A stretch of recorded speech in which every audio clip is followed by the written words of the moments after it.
Kung gusto mo na siya ay mapapraning sa kakaisip sa'yo sa lahat ng oras, araw, gabi, ay gawin mo lamang itong ritual na ibabahagi ko sa inyo ngayon. Basta dapat buo ang loob at tiwala mo sa mga ganitong pamamaraan.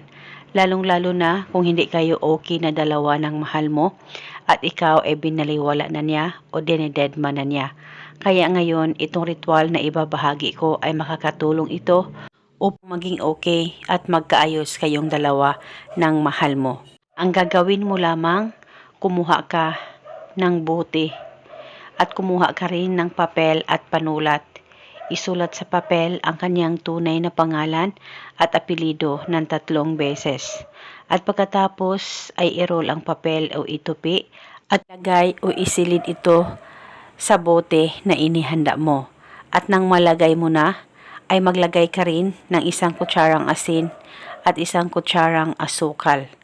At pagkatapos mo nang malagay ito, ay hawakan saglit ang bote sa 2 kamay mo, pakaisipin mo siya, mag-focus at mag-concentrate ka at ilapit ang bote sa baba mo at ibulong mo ang mga salitang ito. Pangalan at apelido, sa kapangyarihan nitong ritual, ikaw ay mapapraning sa kakaisip sa akin araw-gabi. Ibulong mo lamang ito ng 3 beses. Pwede ka rin magdagdag ng hiling kung gusto mo, wala po ang problema. At pagkatapos itong bote ay pwede takpan, pwedeng hindi, depende po sa inyo.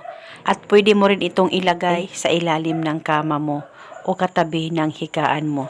Basta dapat walang makakaalam o makakakita sa kahit na anumang ritual na iyong gagawin. Itago ito hanggang kailan mo gusto. At pwede mo ito bulungan paminsan-minsan kung may time po kayo. At paniguradong pagkakaisipin kanya at mapapraning siya sa kakaisip sa'yo araw-gabi. At isa itong paraan para maging okay at magkaayos kayong dalawa ng mahal mo. At eto muna sa ngayon, maraming salamat po sa panunood. May God bless us all.